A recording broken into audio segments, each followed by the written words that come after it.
My name is Willow, and I thought marrying Brandon was the best decision of my life. I was so wrong. Within months, his mother Linda had moved into every corner of our marriage. She controlled our finances, our decisions, even what I wore. But when she forced me to sell the car my grandmother left me, I knew I had to act. This is the story of how my dad helped me take back everything she stole and make sure she could never do it again. I stood in my parents' driveway, trying to hold back tears. My dad stepped outside and frowned. "Willow, where's your car? You drove your Honda here last week." "Dad, My voice cracked. "What's wrong, sweetheart?" He walked closer, concern filling his eyes. "Brandon and Linda made me sell it," I whispered. "They said we needed the money." His jaw tightened. "Made you? That car was yours before you married him. Your grandmother left you that car." "I know," I wiped my eyes. "But Linda kept saying it was too expensive to maintain. She said a wife shouldn't have her own car when her husband provides transportation." "That's the most ridiculous thing I've ever heard." Dad's face turned red. "What did you get for it?" I looked at the ground. 15,000. "And where's that money now?" "Linda took it. She said it would go toward house repairs." Dad pulled out his phone. "What house repairs?" "I don't know," I admitted. "But Brandon backed her up. He said his mother knows best about these things." "Brandon's 35 years old," Dad said, his voice sharp. "Why is his mother making financial decisions for your marriage?" I started crying harder. "She controls everything, Dad. What we eat, where we go, how I dress. She's at our house every single day." "How long has this been going on?" "Since we got married 2 years ago, but it's gotten worse." Dad put his arm around me. "Come inside. We need to talk." We sat at the kitchen table while Mom made coffee. "Tell me everything," Dad said. "Linda has a key to our house. She lets herself in whenever she wants." I took a shaky breath. "She goes through my things. Last month, she found my emergency cash, $3,000 I'd saved from my job." Mom gasped. "She took it?" "She told Brandon I was hiding money from him. She said good wives don't keep secrets." "What did Brandon say?" Dad asked. "He believed her. He always believes her." I clenched my fists. "He made me give her the money. She said she'd invest it for us." "Did she?" I shook my head. "She bought herself a new living room set." Dad stood up and started pacing. "This is financial abuse, Willow. You know that, right?" "I tried talking to Brandon. He said I'm being ungrateful, that his mother raised him alone and deserves respect." "Respect doesn't mean stealing from your daughter-in-law," Mom said firmly.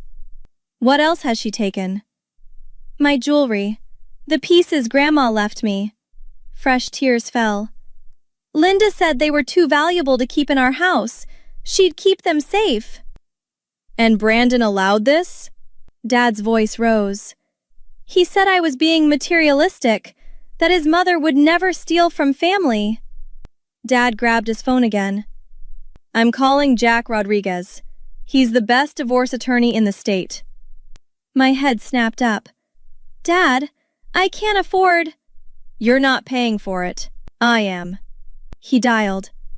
"You're getting out of this marriage, and you're getting everything back." 3 days later, I sat in Attorney Rodriguez's office. "Tell me everything from the beginning," he said, opening his notepad. I walked through the whole story. The car, the cash, the jewelry, Linda's daily intrusions. "Do you have any proof?" he asked. "I have the bill of sale for my car. It shows I owned it before marriage." "Good. What else?" "Text messages. Linda texts me constantly with demands and criticism." Attorney Rodriguez smiled. "Save all of those. What about bank statements?" "I can access our joint account online." "Do it today. Download everything from the past 2 years." He leaned forward. "I also need you to document Linda's visits. Start a journal with dates and times. She's there every day, I said. Even better. Do you have witnesses? I thought for a moment. Our neighbor, Mrs. Patterson. She's mentioned seeing Linda's car there constantly. We'll subpoena her if needed. He made notes. Now, about your belongings, the jewelry specifically. Do you have photos or documentation? My grandmother's will. It lists every piece. Perfect. He tapped his pen. Here's what we're going to do. You're filing for divorce on grounds of financial abuse and emotional cruelty. My heart raced. Brandon will fight me. Let him try. Attorney Rodriguez's eyes were steel. We're also going after Linda for theft and conversion of property. Can we do that? Absolutely. She took items that belonged solely to you. That's theft. He pulled out papers. I need you to make a complete inventory of everything Linda has taken or controlled. I spent an hour writing everything down. This is extensive, he said, reviewing the list. I'm filing an emergency motion to freeze your joint accounts. We can't let them drain everything. They'll know I'm planning something. Good, he stood. Let them panic. Panicked people make mistakes. The next week I moved back to my parents' house while Brandon was at work. He called 15 minutes after he got home. Willow, where are you? I'm leaving you, Brandon. What? You can't just… I already did. Check your email. You've been served. Mom said you were being weird lately. His voice turned angry. She warned me you might pull something like this. Of course she did. You're not taking anything from this marriage, he threatened. My lawyer will bury you. I don't want anything from the marriage. I want what was mine before I met you. Linda grabbed the phone. You ungrateful little brat. After everything I've done for you. You mean everything you've stolen from me? I kept my voice calm. I was protecting those items. You're too irresponsible. Save it for the judge, Linda. I hung up and blocked their numbers. Attorney Rodriguez called the next day. They hired Cameron Walsh. He's a shark, but he's sloppy. Is that good for us? Very good. Walsh relies on intimidation. He hates actual courtroom work. He chuckled. I have a meeting scheduled with him tomorrow. Want to hear something interesting? What? I did some digging on Linda. She pulled this same stunt with Brandon's first wife. I sat up straight. Brandon was married before? For 8 months. His ex-wife filed for divorce citing Linda's interference. Linda apparently convinced Brandon his wife was cheating. Was she? No, but by the time the truth came out, the damage was done. He paused. The ex-wife moved out of state and didn't fight for anything, just wanted out. Linda's done this before, I whispered, and she'll keep doing it until someone stops her. That someone is us. The mediation session was tense. Brandon sat with his mother on one side and Walsh on the other. Let's start with assets, Walsh said, shuffling papers. Attorney Rodriguez smiled. My client isn't interested in marital assets. She wants the return of property stolen from her. Stolen is a strong word, Walsh said dismissively. It's the accurate word. Rodriguez slid a folder across the table. Mrs. Linda Hayes is in possession of jewelry valued at $48,000. Said jewelry was bequeathed to my client by her grandmother. Linda's face went white. The car sold for $15,000. That money went directly to Mrs. Hayes. Rodriguez continued. There's also $3,000 in cash and numerous other items detailed in this inventory. Walsh flipped through the pages, his confidence fading. This is absurd, Linda snapped. I was keeping those things safe. Then you won't mind returning them, Rodriguez said smoothly. Brandon leaned forward. Willow, be reasonable. We can work this out. No, we can't. I love you. I know Mom can be intense, but… But what, Brandon? I looked him in the eye. You chose her over me every single time. She's my mother. And I was your wife. Past tense. Linda stood up. You don't deserve my son. I knew from the start you were only after money. Sit down, Mrs. Hayes, Attorney Rodriguez said coldly. You're not a party to this divorce. Walsh pulled her back into her chair.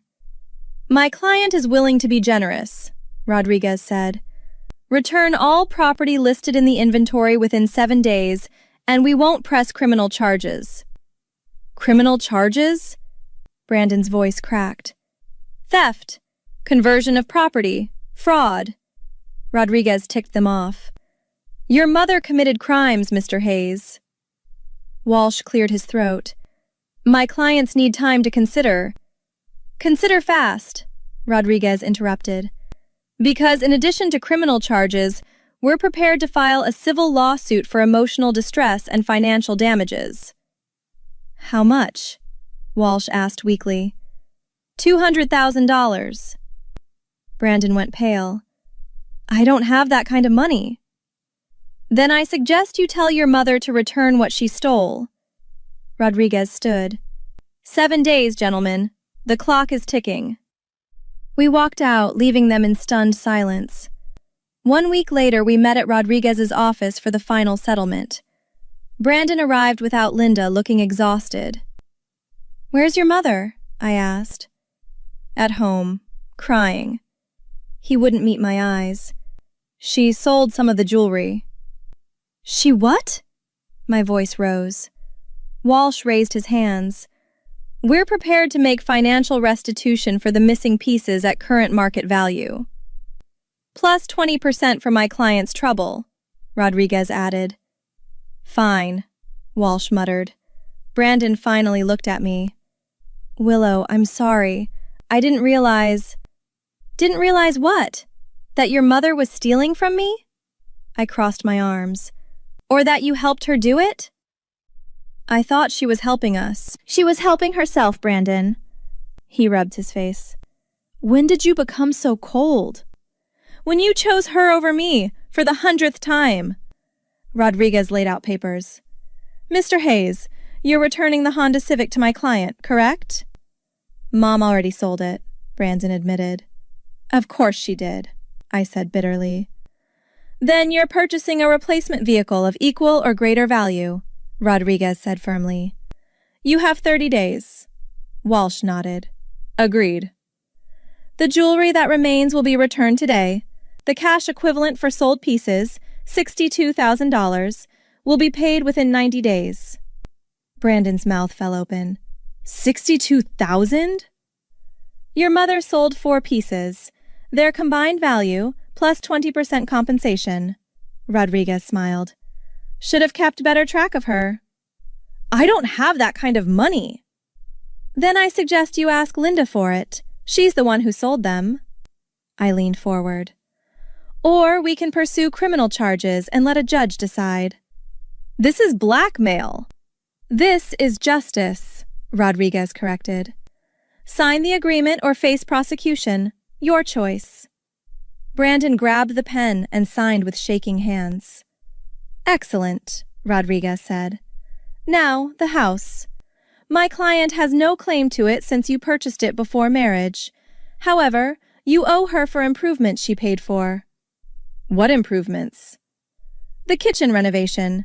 $12,000 from her personal savings. Rodriguez slid over receipts.